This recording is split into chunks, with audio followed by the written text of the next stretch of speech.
And is it and how can companies, is it important? How can companies actually do business ethically? So it's about managing social responsibility and ethics. If you guys hear the word social, what does that mean? There's social sciences. What is the world social about? What's the one word you can think of when you hear social?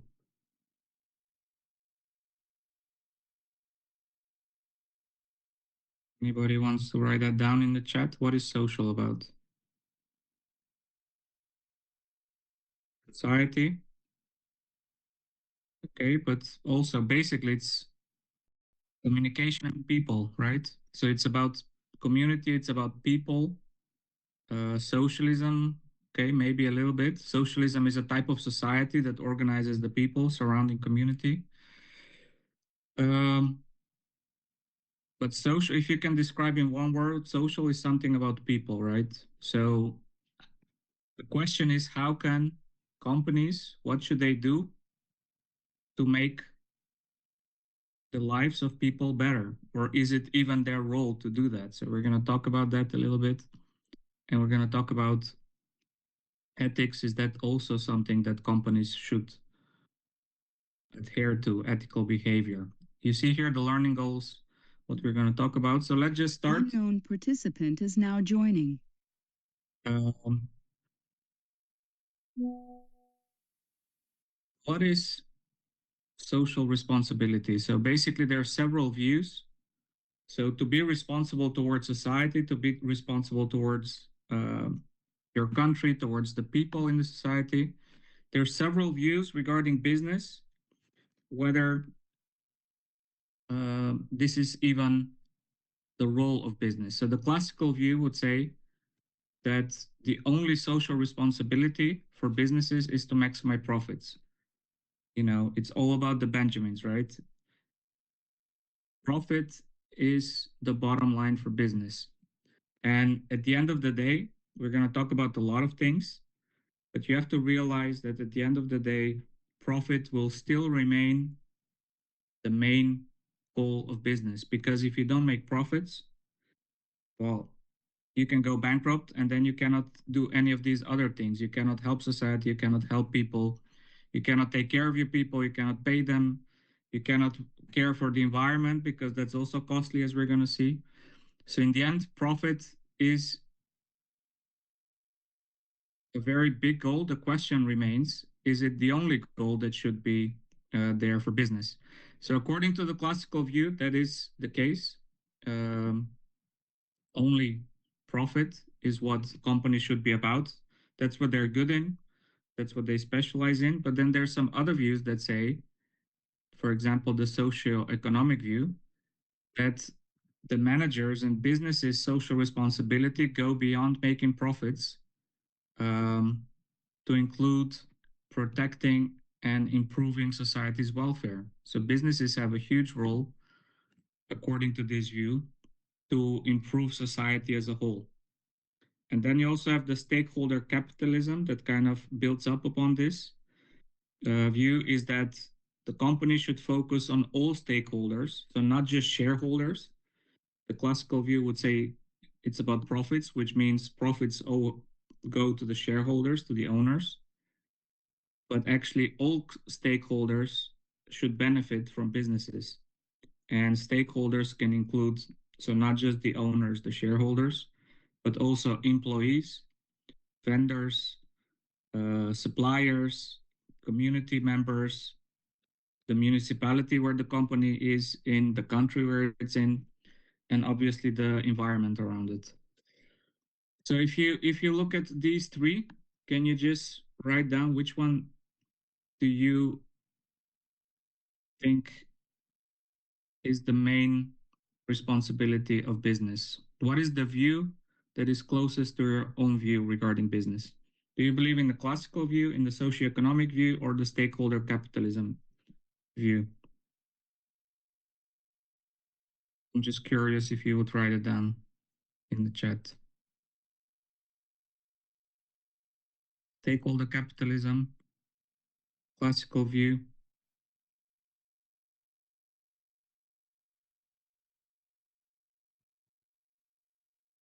Okay, mostly stakeholders, some socioeconomic, a few classical. So you see already within our group, there's different views. So let's discuss these views in a bit more detail and to see what are the advantages and disadvantages. There's still some people of the classical view. Basically, business is about making profits and that's it. They should not interfere in all kinds of other things. So let's look at the socioeconomic view in a bit more detail. That was the second view. So if they were to go beyond profits, what is it then that businesses should look at? So there are these three levels of this view. So basically, you could say, well, businesses also have a social obligation. So they have some legal responsibilities, right? So they have to meet the standards, environmental standards, all kinds of other standards, regulation. Um, so that's kind of obviously you have to do that, otherwise you get punished. Then the next step would be on this ladder in the socioeconomic view that some businesses think, okay, we need to be socially responsive. So when you engage in social actions in response to some popular social need. So there's a lot of popular need now to have fair trade chocolate, fair trade coffee, right? So then the businesses are responsive and they say, okay, it makes sense for a business to just do fair trade and to say that we're going to be socially responsive and to try to actually be that. But then you do that based on the need of your clients. And then the latest step would be actually being socially responsible, which means that you go beyond your legal and economic obligations. And then you really believe that the role of business is to also uh, act in ways that are good for society. So this is the difference between social responsibility and social responsiveness, right? There's some businesses will believe in this social economic view, right? We said that these days a lot of businesses will say, okay, there is a need from society that people say that business should not only be about making profits because businesses have kind of a bad image actually lately because they're being blamed for a lot of things even though in my view they also do a lot of things, right? They employ a lot of people, uh, they provide services and products that we all want, right? Not to forget that, but obviously there is a lot of pressure from society towards business that okay, you also have a responsibility obviously for the environment but also for people, also for your suppliers, also for people in third world countries, not just your employees here, etc. So there's this idea of the socioeconomic view and um, stakeholder capitalism. But then the question is, are businesses doing this only to be responsive or do they really feel socially responsible? And here you can make your own mind about various businesses. We'll have some examples. But the difference is when you're socially responsive, you do it in a pragmatic way. You think that's just a means to achieve your goals, which is basically making profit. And you kind of respond to things, and it's usually medium to short term. Well, if you're socially responsible, you really look at that as your long term strategy, as an obligation, and it's actually an end in itself to be socially responsible. It's not just something on the side that you have to do. And there's arguments for and against. You can read them here. All of them, I'm not going to go through the list, but um, one of the arguments for, you could say, are kind of obvious, but the arguments against are a bit less obvious, except for it is costly, right? To be socially responsible, to take care of your people, it does have costs and it can lower your bottom line. So it can lower your profits. So then businesses often have to weigh the pros and cons. Okay, it's nice to be socially responsible, but it costs us money. So we have to take care of the needs of our suppliers, of the third world countries. Let's say if you're a cocoa producer, so the chocolate, we all know Tony Chocoloni, they're more expensive, but they say at least that they pay fair wages to the people in Ghana who harvest the cocoa beans. So every company, but then they position themselves, you know, that they charge a premium for being socially responsible, and some people are willing to pay that. So for every business, this looks different, and they have to weigh in what is the right decision for them, and depends obviously a lot on the managers and how socially responsible they are. But it also depends on some other factors.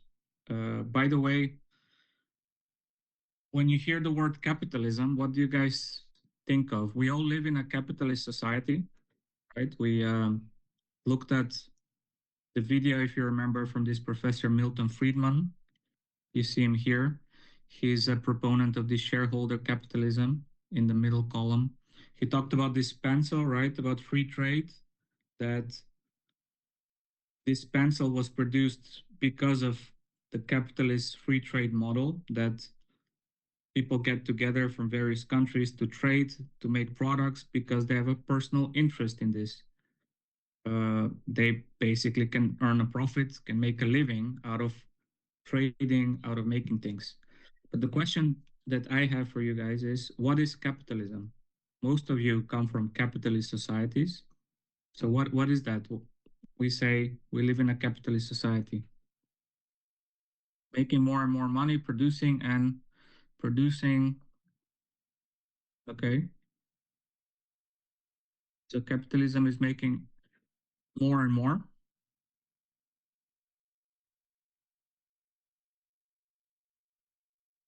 So when people, not the government, run businesses for profit, okay, that comes quite close. United States of America is capitalist. Is United States the only capitalist society? How about Western Europe? What is the opposite of capitalism?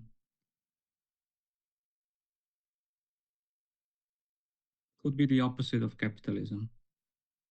Socialism, communism. So the difference being, right, in a communist society, or let's say in a very socialist society, the government owns the means of production, right? So in a pure communist society, let's say North Korea is the extreme example, or Cuba, there are not very many communist countries left. There is a few, but until 30 years ago, all of Eastern Europe was communist, or socialist. They called it socialist, but it was quite communist. Um, so the government owns the means of production, and they decide, okay, we're going to make 10,000 cars this month. We're going to make so much agricultural machinery. So the government decided and still decides in North Korea what is going to be made by whom and how many. Obviously, by now, history has shown that this is not a very good economic system, probably also not political, because it usually ends in dictatorship. But economically, it produces inferior products and inferior services. So then the opposite is, the pure opposite would be very much like liberal capitalism or neoconservative capitalism, like you had in the Bush era, or what we call liberal capitalism, where there's total free trade and you leave it everything up to the companies and no government control at all. So those would be the two extremes. But there's also some things in between, obviously. So shareholder capitalism would be, let's say, the free capitalism where companies can do their thing and government doesn't interfere. Just let it go. Very little taxes. Just leave it up to the companies and they'll figure it out because of this shared interest that we discussed, that everybody can make profit from trade. Because of this shared interest, they will somehow create for welfare and create wealth for everybody. So this would be the view of shareholder capitalism. And this is a bit more prominent in Anglo-Saxon countries like the United States, but also the UK, Ireland, um, and Australia to a certain degree. While you also have, well, it's not in this chart, but you also have managed capitalism, something in between shareholder and state capitalism. Managed would be more the Netherlands, uh, Germany, and state capitalism is where you would have more government control. It's still capitalism, but like for example, France um, is an example of state capitalism where the government still owns some shares in a lot of companies. So they will not be majority shareholder, but the French state still owns 10%, 15% in some companies just to have more of a say in the economy. And they also have more taxes and more rules and regulation when it comes to business. So you could say they're the closest to socialism. So I'm mentioning these things so that you know that different countries have a different view depending on what kind of capitalism they adhere to, what kind of political system they have. In Block 3, we'll talk a little bit about how political environment also influences business. Here, just to mention that the type of capitalism your country has also has influence on whether you believe that the company should be more socially responsible or not. So, for example, in the United States, especially when the Republicans are in power, we see that they have the pure shareholder capitalism and they tend to be less socially responsible. You see, for example, Trump, even though they were friends with Elon Musk, he took out the subsidies for electric cars. So the government doesn't support subsidizing cleaner energy, cleaner cars, while in state capitalism or managed capitalism countries, this is much more supported by the government as well. So this is one example of it also matters what country you're in, whether um, you adhere to this stakeholder versus the shareholder capitalism. So let's look at the differences of these two models of capitalism a bit more. Um, so there are two distinct approaches, and you see that the shareholder, like I said, it prioritizes the interest of the shareholders or the owners and it's about maximizing profits. Um,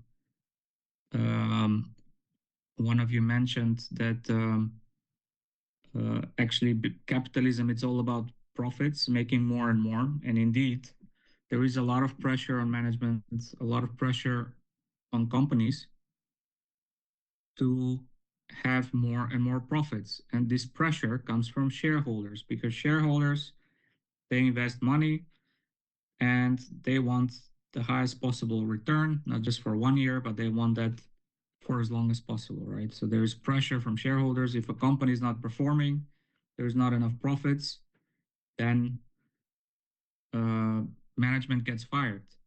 It's it's that simple, or the company can go bankrupt, even worse. So the shareholder capitalism will say primary goal of business is to generate financial returns to its owners. That's it. Of course, you have to adhere to the rules and the laws of the country, but that's what a business is good in, and that's what they should stick to doing. While stakeholder capitalism would say that even though profit is a goal, businesses are there to serve the interests of all stakeholders.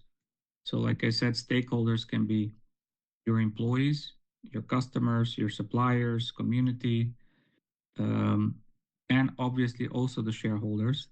But this is a more long-term perspective. So it's not just about making the most money now and this quarter and next quarter, but it's about being a sustainable business that in the long term can stay there. Maybe you don't make as much profit every year, but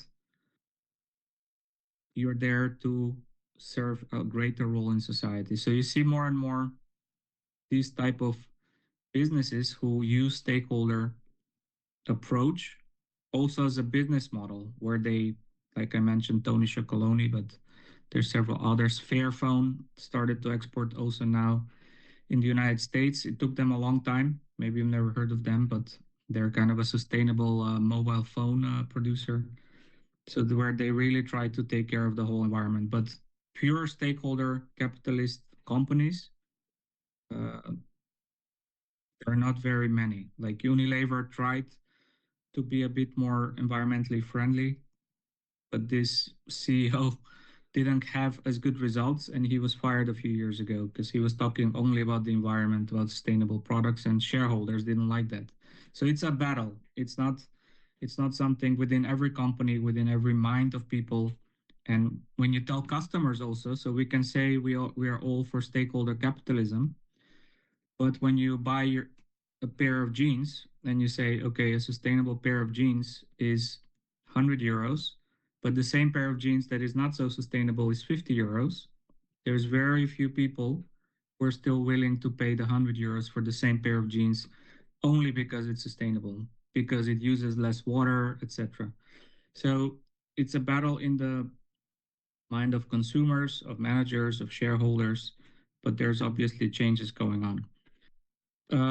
And the changes also come mainly because businesses have started to realize that being socially responsible actually also pays off financially. So it's not a losing situation to be socially responsible. It can actually even have a positive relationship with your profits. So there are studies that say um, actually like 71% of these studies done actually said that social responsibility can increase your profits, while only 3.1% of the studies found that it will have a negative effect on your profits. So managers are slowly figuring out and realizing, some more than others, that actually this is a good thing, not just for society, but actually also for your business. Okay, I've talked a lot.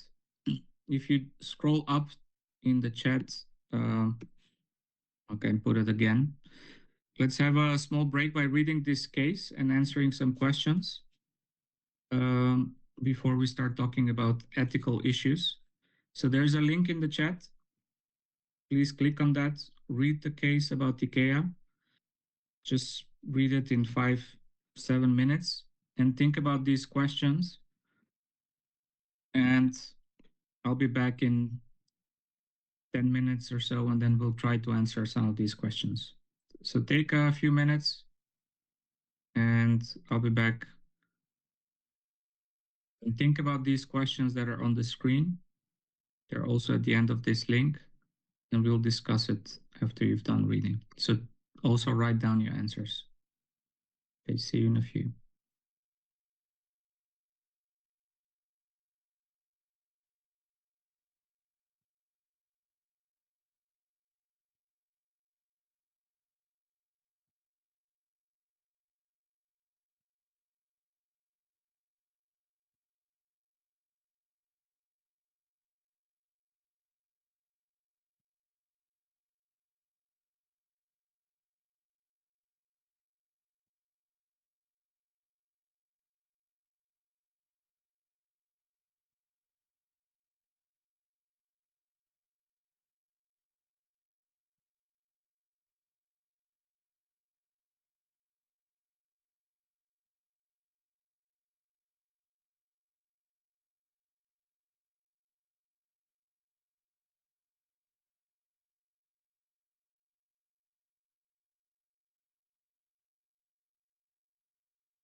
Guys done reading the case?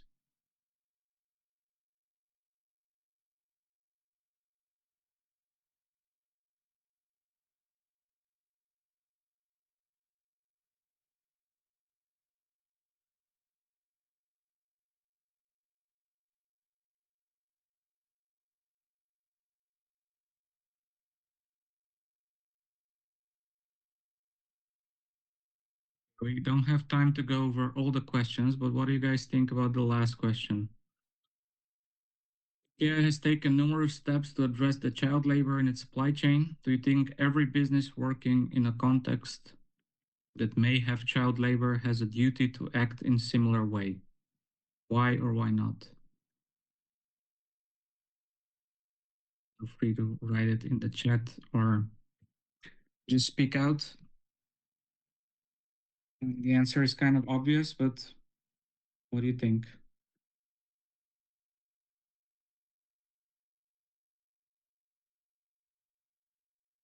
What about Nestle? Are you saying that they also had issues with child labor?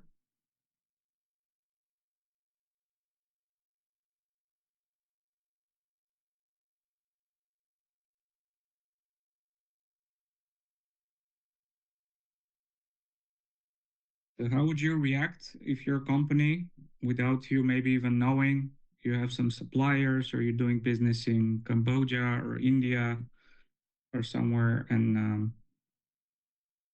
Bangladesh, and then you hear that there's some child labor involved?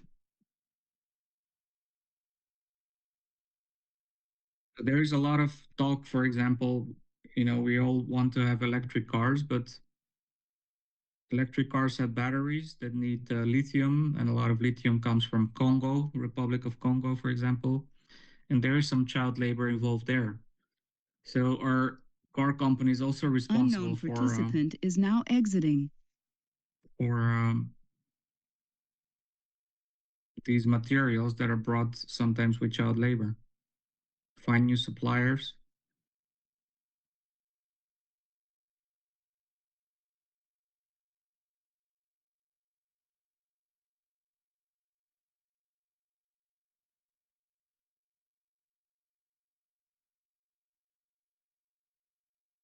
Also, Nike had issues we'll hear in a video after the break with child labor in the past.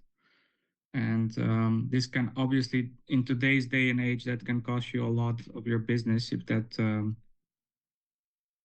the public finds out, and especially if the company has known about it. So you definitely, obviously, have to do something about it. And IKEA reacted in a good way because they really are one of the companies who do take care of their employees quite well.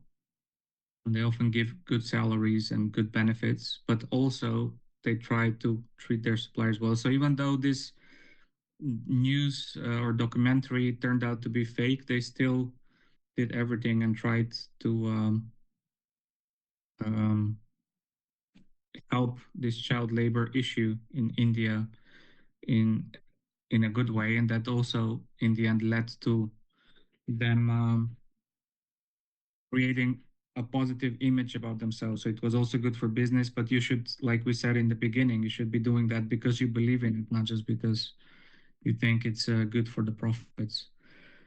Uh, Another thing I want to mention before the break, um, a lot of companies, obviously, as part of this social responsibility, they also do corporate philanthropy, which is basically giving away part of the profits.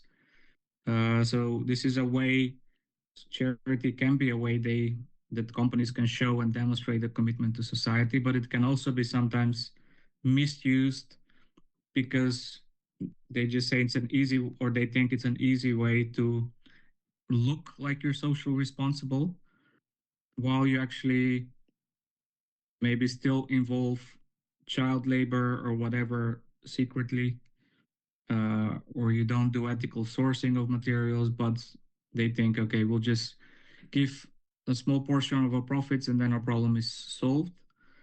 Um, but you also see a lot of billionaires, right, giving a lot of their money, or they say they will, or they put it in all kinds of organizations that try to help society. But that's also different when you put your own money there and not also try to make your business actually be sustainable, right? Because the businesses are much larger than some of the even though these a lot of the owners of the big businesses or stakeholders are large yeah, very rich and billionaires, right? The business is still bigger than them. So this is just not enough when you're just a corporate charity giver or personal charity giver to actually improve society as much as it could um, when you do it with your whole business and when you fully are committed to being socially responsible.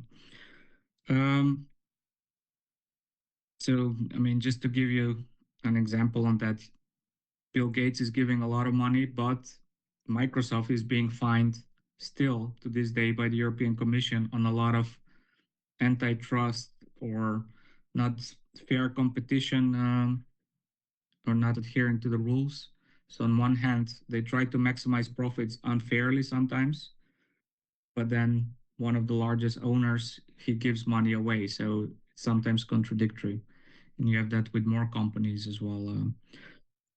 Like with Amazon, you see Jeff Bezos giving maybe a small portion of his money away, while Amazon is really not known for treating their employees quite well. You know, often working long hours, maximizing the energy of people, etc. Green management and sustainability, obviously, environmental issues are huge these days. Everybody's talking about it. Their political parties win based on uh, green programs, right? So, at least in Western Europe, in some countries, the Green Party was in the power in the former German government. You have a lot of Green parties that probably will be in the next Dutch government. So, but how about businesses and the green management, what we call? So, how do managers consider the impact on the environment? So, before the 70s, this was really not a topic, but now obviously becomes more and more of an issue. Um,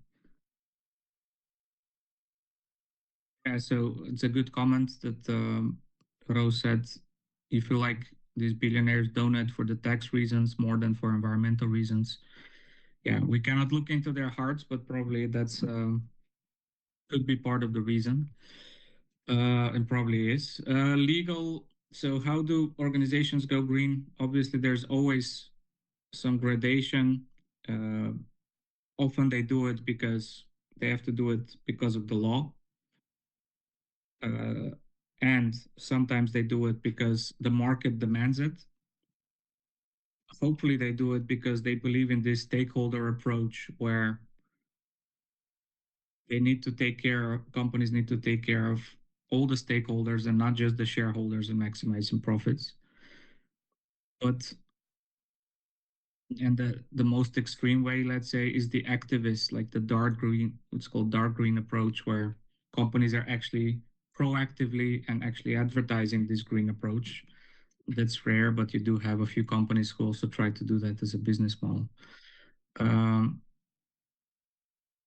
there's also a lot of global reporting initiatives. You don't have to remember them all, but just to be aware that this is becoming more of a trend, obviously for political reasons, like the United Nations also has sustainable development goals that countries have to adhere to, but also companies are often also forced legally to report a lot of their emissions, a lot of how they pollute the environment, how much negative effects they have, CO2 emissions, etc. So this is called the ESG reporting, and there's all kinds of certifications that companies can get to kind of show that they do things in a more sustainable way. So you have the ESA certificates. Also, there are rankings, for example, the Global 100 list of the most sustainable corporations that becomes kind of prestigious, and some people want to work for these companies because they know these companies are really sustainable and they really try to do something about that. Okay, let's take a 5 minute break, and after the break we talk a little bit more about ethics and some examples of companies, and we will also do the quiz at the end. Are there any questions for now before we take the break? Okay, if there are no questions, then let's come back at 9:50, and then we continue for another 20 minutes or so, and then we take the quiz. Okay, see you guys in 5 minutes.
So let's start back.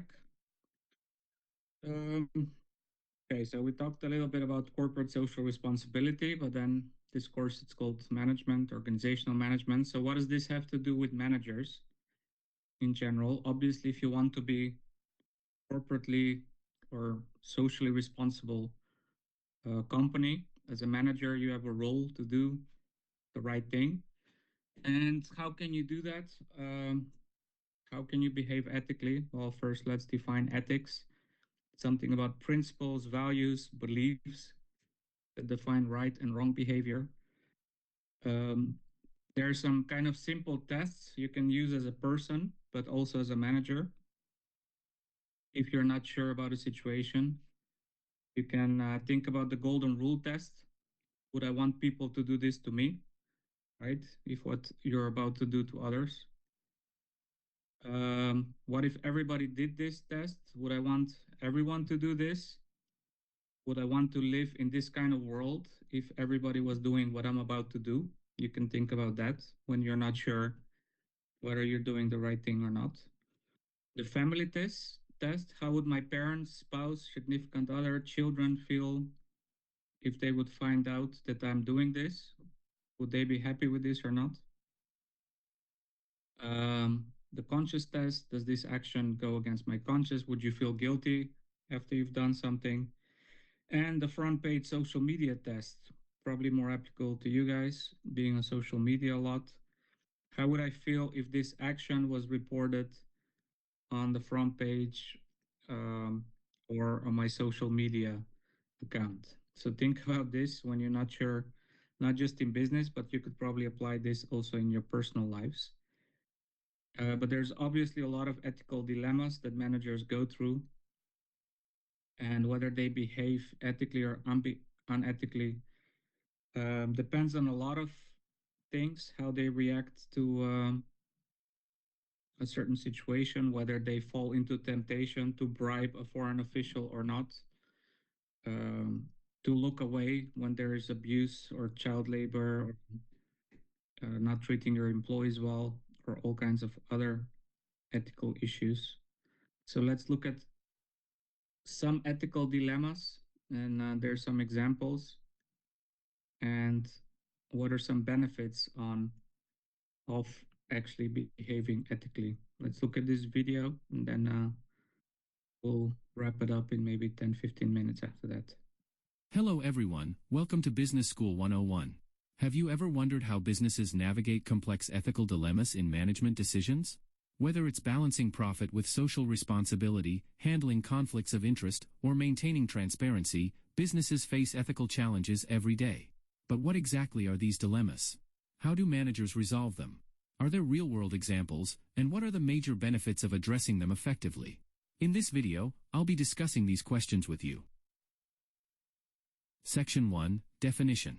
Business ethics refers to the moral principles that guide decision-making and behavior in the business world. Ethical dilemmas occur when managers are faced with situations where they must choose between competing values or interests, often involving conflicts between profit, legality, fairness, and corporate responsibility. These decisions are crucial, as they impact not only the company's bottom line but also its reputation, employees, customers, and the broader community. Section 2, Common Ethical Dilemmas. Let's explore some of the most common ethical dilemmas managers face. Number 1. Conflict of interest. A conflict of interest arises when a manager's personal interests interfere with their professional responsibilities. For example, a manager may be tempted to award a contract to a company owned by a friend or family member, even though it may not be the best option for the business. This creates a situation where personal gain could compromise professional integrity. Number 2. Whistleblowing. Whistleblowing occurs when an employee exposes unethical or illegal activities within the organization. Managers often face the dilemma of whether to support whistleblowers or protect the company's interests. While whistleblowing can safeguard transparency and accountability, it can also lead to conflicts with management and potential harm to the company's reputation. Number 3. Fair treatment of employees. Ensuring fairness in hiring, promotion, and compensation is a common ethical issue. Managers must decide how to maintain equity while balancing organizational needs. For instance, a company may face pressure to cut costs, but laying off employees or reducing benefits could undermine the company's commitment to fairness and employee well-being. Number 4. Environmental responsibility. Many businesses face the ethical dilemma of balancing profitability with environmental sustainability. For example, a manufacturing company might need to decide between investing in cleaner, more expensive technologies or continuing with less sustainable but more cost-effective processes. The challenge lies in weighing short-term profits against long-term environmental impact and corporate social responsibility. Number 5. Product safety and transparency. Companies sometimes grapple with the dilemma of whether to disclose all risks associated with their products. For example, if a company discovers a potential safety issue, should they immediately recall the product, which might result in significant financial losses, or try to resolve the issue quietly? Decisions like these test the company's commitment to honesty and consumer protection. Section 3. Real-world examples. Let's look at how some well-known companies have navigated ethical dilemmas in business management. Example 1. Volkswagen's emissions scandal. In 2015, Volkswagen faced a major ethical crisis when it was discovered that the company had installed software in millions of cars to cheat emissions tests. The dilemma centered around the company's decision to prioritize profit and market share over honesty and environmental responsibility. Volkswagen eventually admitted to the misconduct, leading to legal penalties, financial losses, and severe reputational damage. Example 2. Facebook and data privacy. Facebook, now known as Meta, has faced several ethical challenges related to data privacy, with the most notable being the Cambridge Analytica scandal. The company was accused of allowing third-party access to user data without obtaining proper consent. The ethical dilemma centered on balancing the profitability of targeted advertising with the privacy rights of its users. This scandal ignited global discussions about data ethics and the need for stronger consumer protection. Example 3. Nike and labor practices. Nike has faced significant ethical dilemmas regarding its labor practices, particularly in the 1990s when reports surfaced about the poor working conditions in its overseas factories. Workers in countries like Indonesia and Vietnam were found to be paid extremely low wages and subjected to unsafe working environments. The ethical dilemma for Nike revolved around maintaining cost-efficient production while ensuring fair labor standards. Although the company initially faced criticism, it later introduced reforms, including stricter labor policies and greater transparency in its supply chain. Section 4. Strategies. When facing ethical dilemmas, managers can apply various strategies to make well-informed, ethical decisions. Number 1. Ethical decision-making models.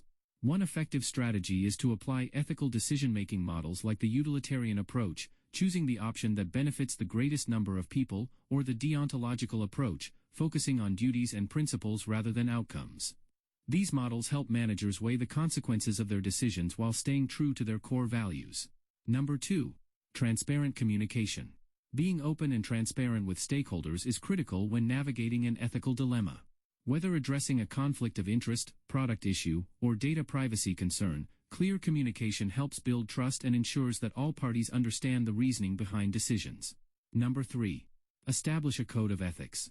Having a well-defined code of ethics can guide employees and managers when faced with difficult decisions. By setting clear standards for acceptable behavior, companies can provide a framework for ethical decision-making and reduce ambiguity in complex situations. Number 4. Involve stakeholders. Consulting with key stakeholders, including employees, customers, and shareholders, ensures that decisions reflect a balance of perspectives. Involving different viewpoints helps prevent biased decision-making and allows for a more holistic approach to ethical dilemmas. Number 5. Training and ethical culture. Creating an organizational culture that emphasizes ethics and integrity can prevent dilemmas from escalating. Regular training on ethical issues and fostering an environment where employees feel empowered to voice concerns can help preemptively address ethical challenges. Section 5. Benefits. Successfully addressing ethical dilemmas in business management can lead to several benefits. Number 1. Trust and reputation. Companies that handle ethical challenges well tend to build stronger trust with their customers, employees, and stakeholders, which enhances their long-term reputation. Number 2. Employee morale and retention. Ethical management practices foster a positive work environment, increasing employee satisfaction and reducing turnover. Employees are more likely to stay with a company that aligns with their personal values. Number 3. Legal and financial stability. Avoiding unethical behavior can help companies steer clear of costly legal battles, fines, and potential bankruptcy caused by scandals or bad publicity. Number 4. Sustainable success. Businesses that incorporate ethical considerations into their decision-making tend to achieve long-term success. Ethical practices can lead to innovation, customer loyalty, and a competitive advantage in the marketplace.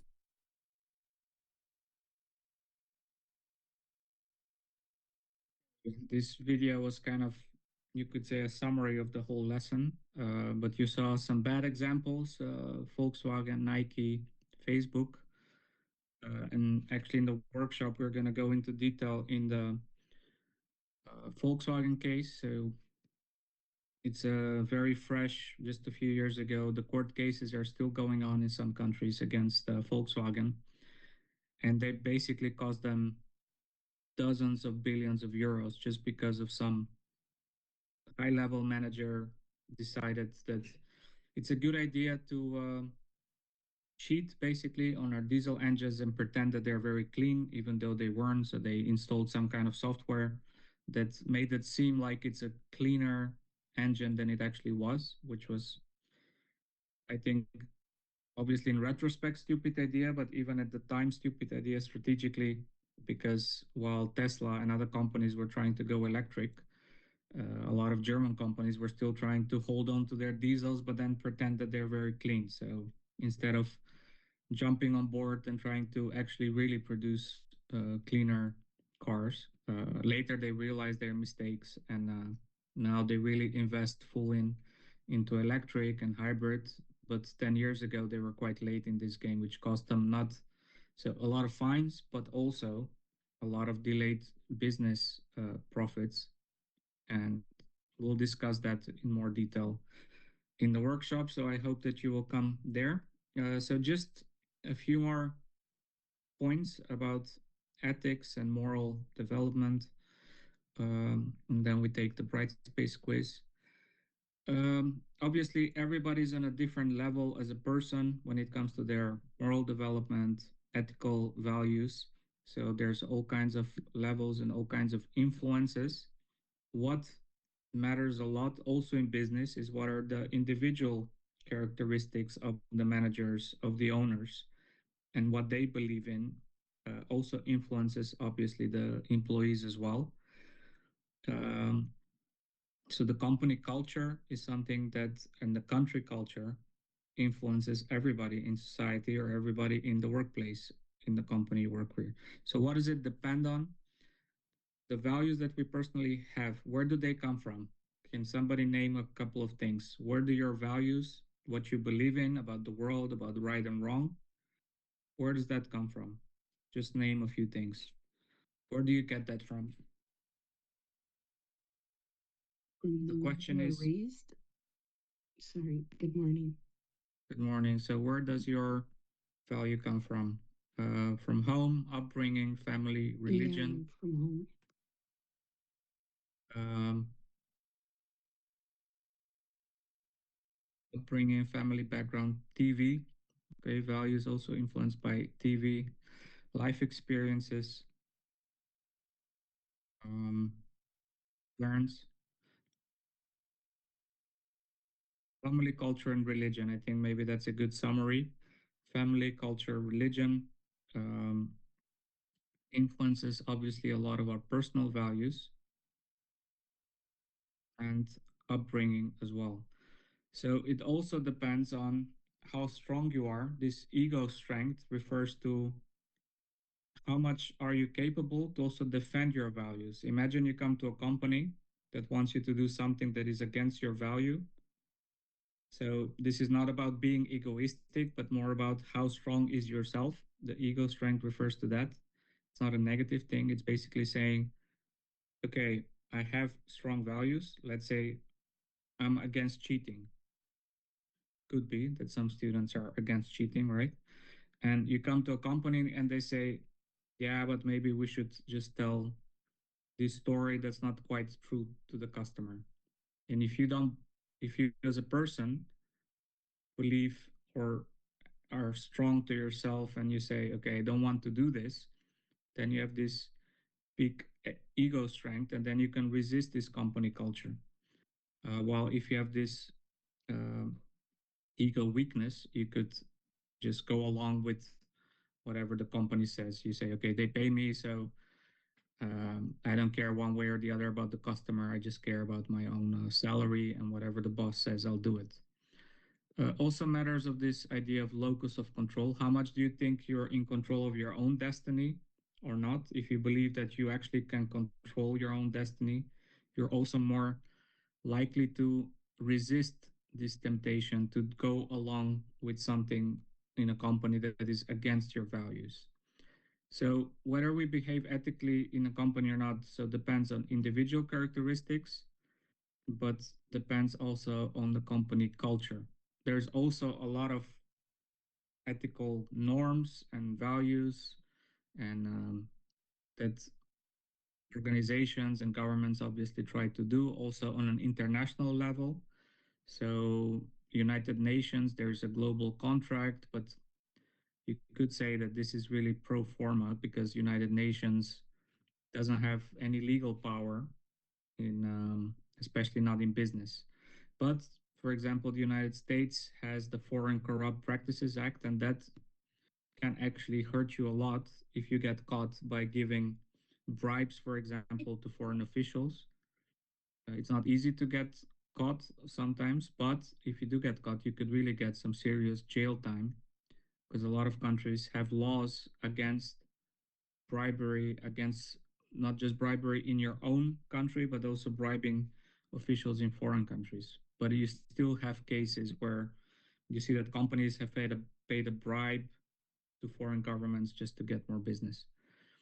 Artificial intelligence and ethics, obviously, it's an issue we all deal with. There's a lot of benefits, but there's a lot of areas where it's still not clear also for business what the ethical repercussions are. All the algorithms, it's a vast amount of data. Where does the data come from? Privacy issues. So all kinds of companies and universities also struggle with this, and they try to keep up with the technology developments to address all the ethical concerns. And we also have all kinds of AI checks. So you have a lot of MC exams in year one, but later you will have reports. But there's also programs to catch whether you've only used AI. But so this is a cat and mouse game that we play also at universities. And one last thing to wrap up with uh, before we take the quiz. Basically, I already mentioned if you want the company to behave ethically, the managers also at all levels have to be an example. So they have to uphold and share the values and set the cultural tone. The managers set the culture in a company, the owners as well, depending of the structure. And they are kind of role models, right? So everybody looks up to the managers and their examples. If the manager is corrupt, chances are your employees will be corrupt. If the manager is not honest, employees will either leave. The ones who have strong values, they will say, I don't want to work for this company, or the ones who have weak values, they will also be dishonest because that's the company culture and it's accepted.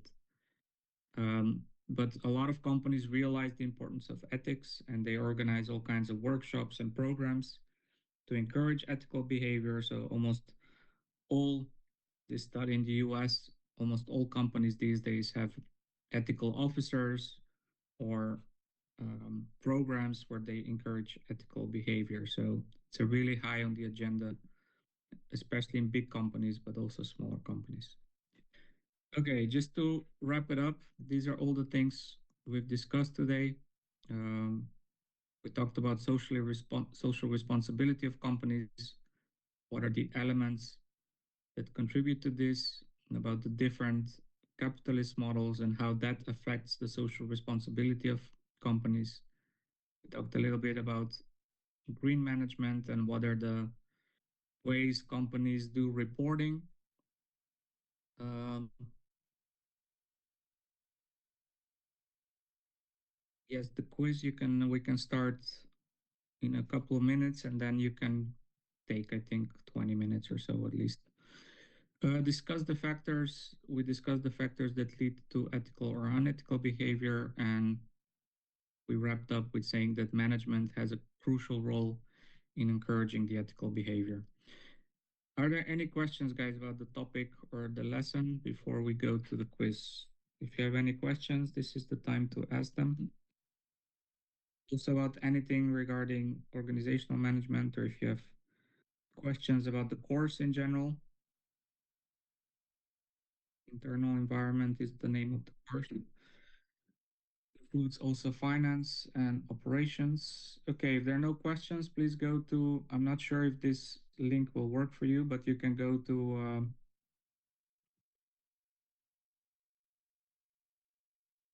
I think you can take the quiz till 10:40, I believe, something like that. So it's open now and you should finish before 10:40. So I think that gives you enough time to.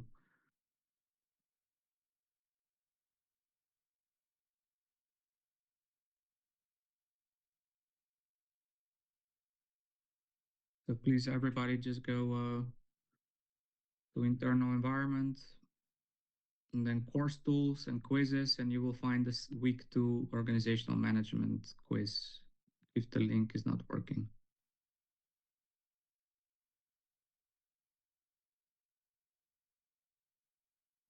Let me know if there are any issues or questions about the quiz.